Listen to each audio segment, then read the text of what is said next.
هل الذكاء الاصطناعي هيستبدل المبرمجين قريب؟ خليني أقولك الحقيقة اللي ناس كتير مش واخداها بالها.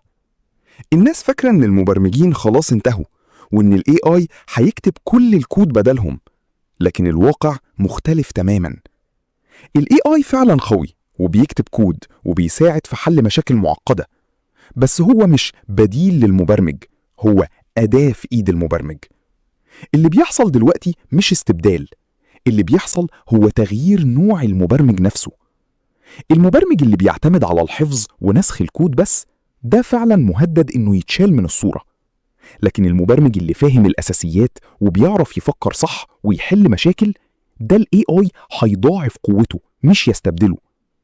الفكرة كلها مش انك تنافس الذكاء الاصطناعي، الفكرة انك تتعلم تستخدمه لصالحك. لأن الحقيقة البسيطة هي ال AI مش هيستبدل المبرمج، هو هيستبدل المبرمج الضعيف. وساعتها السؤال المهم مش هل المبرمج هينتهي، السؤال الحقيقي هو انت من النوع اللي هيستخدم AI ويكسب، ولا من النوع اللي هيقف يتفرج عليه وهو بيتقدم؟